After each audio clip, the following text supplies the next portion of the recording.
حضرت شیخ عبدالقادر جیلانی محبوب سبحانی رحمۃ اللہ علیہ کا یوم وصال ہے۔ آپ اللہ رب العزت کے بہت بڑے ولی اللہ ہو گزرے ہیں۔ تمام اولیاء کی گردنوں پر آپ کا قدم مبارک تھا۔ تمام اولیاء اللہ کو آپ ہی سے فیض ملا، آپ ہی کے در سے تمام اولیاء اللہ نے فیض حاصل کیا۔ تو آج ہم جمعۃ المبارک کی اس مجلس کے اندر اولیاء اللہ اور حضور غوث پاک حضرت شیخ عبدالقادر جیلانی رضی اللہ تعالیٰ عنہ کا تذکرہ کریں گے۔ دعا ہے کہ اللہ تبارک و تعالیٰ مجھے حق سچ بیان کرنے کی توفیق عطا فرمائے۔ میں نے آج کی اس مجلس کے لیے سورہ یونس کی آیت نمبر 61-62 تلاوت کی، جس میں اللہ رب العزت نے ارشاد فرمایا: الا ان اولیاء اللہ لا خوف علیہم ولا هم یحزنون، کہ خبردار جو اللہ کے ولی ہوتے ہیں انہیں نہ کوئی خوف ہوتا ہے اور نہ وہ غمگین ہوں گے۔ یعنی اللہ رب العزت کے جو ولی ہیں انہیں اس جہاں میں بھی کوئی خوف نہیں، اور آگے کل قیامت کے دن بروز محشر وہاں بھی کوئی غم اور خوف نہیں ہوگا۔ وہ خوف اور غم سے بے نیاز ہیں، بے پرواہ ہیں، انہیں اس شے کی پرواہ ہی نہیں ہے۔ اب حاضرین محترم، یہاں دو لفظ استعمال ہوئے، ایک خوف اور ایک غم۔ سب سے پہلے ہمیں خوف اور غم کو سمجھنا چاہیے۔ یہ خوف اور غم کیا ہے اور ان کا آپس میں فرق کیا ہے؟ یاد رکھیں، خوف یہ جو ہے یہ اپنے لیے ہوتا ہے۔ بندہ خوف اپنا کھاتا ہے، اپنے لیے خوف رکھتا ہے، اور غم یہ اپنے لیے نہیں بلکہ اپنوں کے لیے ہوتا ہے۔ خوف اپنے لیے اور غم اپنوں کے لیے۔ آپ نے سن رکھا ہے جب تاجدار کائنات صلی اللہ علیہ وسلم نے حضرت سیدنا ابوبکر صدیق کے ساتھ سفر ہجرت فرمایا، تو سیدنا ابوبکر صدیق راستے میں دوران سفر کبھی میرے آقا کے آگے ہو جاتے ہیں، کبھی پیچھے ہو جاتے ہیں، کبھی دائیں کبھی بائیں۔ میرے آقا نے پوچھا، ابوبکر کیا ماجرا ہے؟ کبھی تو میرے آگے آتا ہے اور کبھی میرے پیچھے، کبھی میرے دائیں طرف آ جاتا ہے، کبھی میری بائیں طرف آ جاتا ہے، ابوبکر آخر راز کیا ہے؟ تو حضرت سیدنا ابوبکر صدیق رضی اللہ تعالیٰ عنہ نے فرمایا، یا رسول اللہ، مجھے آپ کا غم کھاتے جاتا ہے، مجھے آپ کا غم ہے، یہ ڈر ہے کہ کہیں جب میرے دل میں یہ غم آتا ہے، یہ خوف آتا ہے، کہیں دشمن آگے سے نہ تیر مار دے۔ جب یہ غم آتا ہے تو میں آگے آ جاتا ہوں۔ پھر خیال آتا ہے، یہ غم آتا ہے کہ کبھی وہ دشمن پیچھے سے نہ وار کر دے، تو یا رسول اللہ میں پیچھے چلا آتا ہوں۔ پھر اسی طرح دائیں بائیں، جس طرف مجھے ڈر آتا ہے، غم آتا ہے، تو آقا میں اسی طرف چلے جاتا ہوں۔ پھر سفر کرتے کرتے جب غار ثور میں گئے، غار ثور کے جب اندر داخل ہونے لگے تو تاجدار کائنات کو ابوبکر نے فرمایا کہ آپ یا رسول اللہ یہاں رک جائیں، آگے غار کے اندر پہلے میں داخل ہوتا ہوں، اگر وہاں کوئی موذی جانور رہتا ہے تو وہ پہلے میرے پر حملہ کرے، آپ پر نہیں، آپ پر نہیں۔ تو ابوبکر صدیق پہلے غار کے اندر داخل ہوئے تو پتھروں کے درمیان میں سے، بیچ میں سے جتنے بھی سوراخ تھے، آپ نے اپنے کپڑے پھاڑ پھاڑ کر وہ سوراخ بند کیے۔ ایک سوراخ بچتا تھا اس پر اپنی ایڑی رکھ دی۔ پھر جب حضرت سیدنا ابوبکر صدیق اور حضور صلی اللہ علیہ وسلم غار کے اندر داخل ہوئے تو حدیث پاک میں آتا ہے مکڑے نے وہاں غار کے منہ پر دہانے پر جالا بن دیا۔ جالا بن دیا جب تو وہ کافر جب آپ کے پیچھے آ رہے تھے وہ غار کے منہ پر آئے۔ جب وہ کافر آئے تو سیدنا صدیق اکبر رضی اللہ تعالیٰ عنہ کو غم کھانے لگا کہ کہیں ہم پکڑے نہ جائیں، وہ ہم پر حملہ نہ کر دیں۔ تو اسی پر میرے آقا صلی اللہ علیہ وسلم نے فرمایا اے ابو بکر صدیق لا تحزن، تو غم نہ کھا، ان اللہ معنا، اللہ تبارک و تعالیٰ کی ذات پاک ہمارے ساتھ ہے، ہمارے ساتھ ہے۔ تو حضرت محترم بتا یہ رہا ہوں کہ یہ زنون حزن، یہ غم جو ہے یہ اپنے لیے نہیں ہوتا بلکہ اپنوں کے لیے ہوتا ہے، اپنے پیاروں کے لیے، اپنے محبوبوں کے لیے، اپنے دوستوں کے لیے، اپنے رشتہ داروں کے لیے یہ غم ہوتا ہے، خوف اپنے لیے ہوتا ہے۔ تو اللہ نے اولیاء اللہ کی صفت بیان کرتے ہوئے فرمایا الا ان اولیاء اللہ لا خوف علیہم ولا هم یحزنون، کہ خبردار جو میرے ولی ہیں، جو میرے اولیاء ہیں، جو میرے دوست ہیں، جو میرے مقرب بندے ہیں، متقین اور صالحین ہیں، انہیں اپنا بھی کوئی خوف نہیں ہے اور وہ اپنوں کے لیے بھی غمگین نہیں ہوں گے، وہ اپنے کے لیے بھی غمگین نہیں ہوگے۔ تو یہاں میں نے قرآن پاک سے دلیل یہ دی کہ یہ غم حزن یہ اپنوں کے لیے ہوتا ہے، اپنے کے لیے نہیں، اپنوں کے لیے ہوتا ہے۔ جس طرح سیدنا صدیق اکبر کو حزن حضور نبی اکرم صلی اللہ علیہ وسلم کے لیے کھایا جا رہا تھا کہ کہیں کافر آپ پر نہ حملہ کر دیں، کہیں دشمن آپ پر نہ حملہ کر دیں۔ یہ ایک فرق ہے خوف اور غم کا۔ اس کا دوسرا فرق بھی ہے، یہ جو خوف ہوتا ہے یہ مستقبل کے لیے ہوتا ہے اور غم یہ ماضی کا ہوتا ہے۔ غم ماضی کا، خوف مستقبل کا۔ گویا اللہ تبارک و تعالی ہمیں یہ فرما رہا ہے کہ یہ جو میرے اولیاء ہیں، میرے ولی ہیں، میرے مقرب بندے ہیں، میرے متقین اور صالح بندے ہیں، اللہ فرماتا ہے انہیں نہ کوئی مستقبل کا خوف ہے اور نہ یہ ماضی پر غم کھاتے ہیں، نہ آگے کا کوئی خوف ہے، نہ پیچھے کی کوئی غم ہے، کوئی ڈر ہے، کوئی خطرہ۔ یہ مستقبل سے بھی خوف سے بے نیاز ہے، ماضی کے بھی غم سے یہ بے نیاز اور بے پرواہ بندے ہیں۔ حضرت محترم، یہ اللہ تبارک و تعالیٰ نے اپنے ولیوں کی، اپنے محبوب بندوں کی صفت بیان کی کہ وہ خوف سے بھی اور غم سے بھی بے نیاز ہوتے ہیں۔ سوال آتا ہے یہ ولی ہیں کون؟ ولی کا معنی کیا ہے؟ حضرت محترم ولی کے بہت سارے لغت کی کتابوں میں معنی ملتے ہیں، ان میں سے ایک معنی دوست بھی ہے، ایک معنی ہے وارث، جس طرح سریکی زبان میں بھی بولا جاتا ہے ولی وارث، تیرا ولی وارث کون ہے؟ وارث بھی اس کا معنی آتا ہے، دوست بھی آتا ہے، مددگار بھی اس کا معنی آتا ہے، جس طرح تاجدار کائنات نے فرمایا من کنت مولا ہو فہذا علی مولا، کہ جس کا میں مولا ہوں، جس کا میں مددگار ہوں، اس کا علی بھی مددگار ہے، علی بھی اس کا مولا ہے۔ یہ ولی کا معنی مددگار ہے، دوست ہے، مقرب، اللہ سے قربت حاصل کرنے والا بندہ بھی ہے، مددگار بھی ہے۔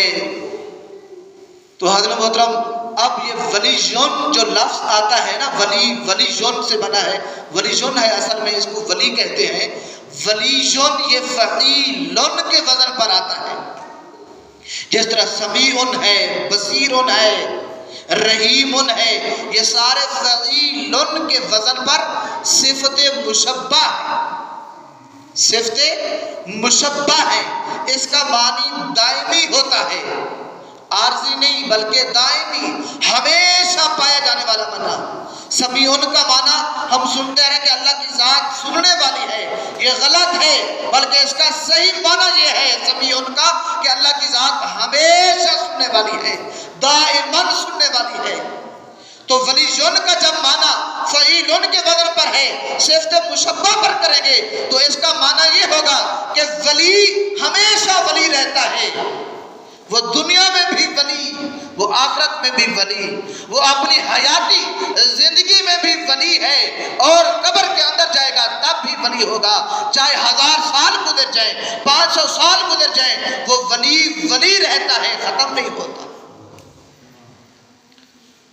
خدشہ محمد سلیمان توسوی حیات تھے تب بھی ولی تھے، اب وصال ہو گیا تب بھی ولی ہیں۔ حضور غوث پاک حضرت خواجہ معین الدین چشتی اجمیری، حضرت خواجہ غلام فرید، حضور داتا گنج بخش، پاک پتن والی سرکار، کوٹ مٹھن والی سرکار، جہاں جہاں بھی حضرت خواجہ جنید بغدادی، سری سکتی، جتنے بھی اولیاء اللہ اپنے دور میں ولی تھے وہ آج بھی ولی ہیں، قیامت تک وہ ولی رہیں گے اور بروز حشر بھی وہ ولی ہوں گے۔ تو اللہ نے اپنے ان ولیوں کی صفت بیان کرتے ہوئے ارشاد فرمایا الا ان اولیاء اللہ لا خوف علیہم ولا هم یحزنون، کہ لوگوں خبردار، یہ جو میرے ولی ہیں، یہ میرے مقرب بندے ہیں، یہ جو میرے دوست ہیں، صالح اور نیک بندے ہیں، انہیں نہ کوئی خوف ہے اور نہ یہ آخرت میں غمگین ہوں گے۔ یہ خوف اور غم سے، خوف اور حزن سے بے نیاز ہیں، بے پرواہ ہیں، انہیں کسی شے کا ڈر اور خوف ہی نہیں۔ تو حضرت محترم آج 11 ربیع الثانی حضرت شیخ عبد القادر جیلانی آپ کا یوم وصال ہے، تو میں نے چاہا کہ آج آپ کے یوم وصال کے مبارک پر ولی اللہ کے اولیاء کی شان قرآن مجید کی روح سے اور مختصر سا آپ کا بھی تذکرہ آپ کو سنوں۔ حضرت شیخ عبد القادر جیلانی یکم رمضان المبارک کو 470 ہجری کو ایران کے شہر، ایران کے صوبہ کرمان شاہ کے مغربی شہر گیلان میں پیدا ہوئے۔ گاف چونکہ عربی زبان کا لفظ نہیں ہے، یہ اردو زبان میں گاف بولا جاتا ہے، تو عربی زبان میں گیلان کو جیلان کہتے ہیں، اسی وجہ سے آپ گیلانی بھی مشہور ہوئے اور جیلانی بھی مشہور ہوئے۔ حضرت شیخ عبد القادر جیلانی رضی اللہ تعالیٰ عنہ کا تعلق حضرت خواجہ جنید بغدادی سے جا ملتا ہے، وہ آپ کی فکر اور خدمات کی وجہ سے مسلم دنیا میں آپ کو غوث اور دستگیر کا خطاب ملا۔ آپ کی پیدائش ہی کی رات آپ کے والد ماجد حضرت ابو صالح موسیٰ جنگی دوست نے مشاہدہ فرمایا کہ ان کے گھر حضور نبی اکرم صلی اللہ علیہ وسلم اور صحابہ کرام کی جماعت جلوہ افروز ہوئے۔ حضور خود اور صحابہ کرام آپ کے ساتھ تھے، وہ حضرت شیخ عبد القادر جیلانی کے والد کے گھر آپ کی پیدائش کی رات جلوہ افروز ہوتے ہیں، اور ان الفاظ کے ساتھ خطاب فرما کر آپ کے والد ماجد کو بشارت دیتے ہیں کہ یا ابا سہل اعطاک اللہ ابنا وہو ولی و محبوبی و محبوب اللہ تعالی۔ اے ابو صالح، اللہ تبارک و تعالی تجھے ایسا فرزند عطا فرما رہا ہے جو تیرا بیٹا ہوگا مگر وہ اللہ کا ولی ہوگا، اور حضور فرما رہے ہیں وہ محبوبی، وہ میرا محبوب ہوگا، وہ محبوب اللہ تعالی، اور اللہ رب العزت کا بھی وہ محبوب ہوگا، وہ محبوب ہوگا۔ وَسَيَكُونُ لَهُ شَأْنٌ فِي الْأَوْلِيَاءِ وَالْأَقْطَابِ كَشَأْنِي بَيْنَ الْأَنْبِيَاءِ وَالرُّسُلِ۔ حضور نے فرمایا اس کا مقام، اس کا مرتبہ ولیوں میں، کتبوں میں، غوثوں میں ایسے ہوگا جیسے میرا رتبہ، میری شان، میرا مقام انبیاء اور رسولوں کے درمیان ہے۔ حضرت شیخ عبد القادر جیلانی کا رتبہ اولیاء میں ویسا ہوگا جیسے میرا رتبہ انبیاء اور رسولوں کے درمیان ہے۔ غوث اعظم درمیان اولیاء چون محمد درمیان انبیاء، یعنی غوث اعظم کا رتبہ، آپ کا مقام اولیاء کے اندر ایسا ہے جیسا حضور نبی اکرم صلی اللہ علیہ وسلم کا مقام اور رتبہ انبیاء کے درمیان ہے۔ انبیاء کا یہ شان دے کر اللہ رب العزت نے آپ کو پیدا فرمایا۔ حضرت ابو صالح موسیٰ آپ کے والد ماجد وہ بیان فرمائیں کہ خواب کے علاوہ آقا کریم صلی اللہ علیہ وسلم اور جملہ انبیاء مجھے آپ کی بشارت دیا کرتے تھے اور یہ بیان فرمایا کرتے تھے کہ تیرا یہ جو بیٹا اللہ کا ولی ہوگا، تمہارے فرزند کے سارے اولیاء، جتنے بھی اولیاء ہوں گے وہ تیرے اس بیٹے کے مطیع اور فرما بردار ہوں گے، اور تیرے بیٹے کا قدم پاؤں مبارک تمام اولیاء کی گردن پر ہوگا۔ تمام اولیاء اللہ، تمام ولی تیرے بیٹے کی پاؤں کے نیچے اپنی گردن دیں گے۔ جب تک وہ ایسا نہیں کریں گے تب تک وہ ولی اللہ بن ہی نہیں سکتے۔ تو کسی نے کیا خوب کہا، جس کی منبر بنی گردن اولیاء، جس کی منبر بنی گردن اولیاء، اس قدم کی کرامت پہ لاکھوں سلام، اس قدم کی کرامت پہ لاکھوں سلام۔ آپ فرماتے ہیں انبیاء اور رسول کے علاوہ حضرت خواجہ حسن بصری، جنید بغدادی، وہ بھی مجھے بشارت دے کر گئے تھے، وہ بھی بشارت دیتے تھے۔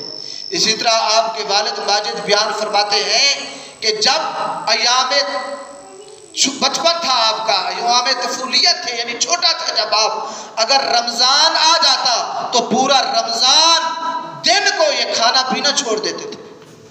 جب روز افطاری کا وقت آتا تب یہ کھانا پینا شروع کرتے۔ تو حاضرین محترم، آپ کو آپ کی ولایت کا علم بچپن میں ہی ہو چکا تھا، آپ کو پتہ چل چکا تھا کہ میں اللہ کا ولی ہوں، اولیاء اللہ میں سے میرا شمار ہوگا۔ آپ فرماتے ہیں ایسے جب میں کسی مجلس میں بیٹھتا، جگہ تنگ ہوتی، جگہ تھوڑی ہوتی، تنگ ہوتی، تو غیب سے آواز آتی کہ ولی اللہ کے لیے جگہ کشادہ کر دو، جگہ کھلی کر دو۔ غیب سے آواز آتی کہ ولی اللہ کے لیے جگہ کو کشادہ کر دو۔ تو حاضرین محترم، یہ مقام، یہ مرتبہ بڑی ریاضت اور مجاہدات اور محنت کے بعد ملتا ہے۔ اس کے لیے طرح طرح کی تکلیفیں برداشت کرنا پڑتی ہیں، مصیبتیں برداشت کرنا پڑتی ہیں۔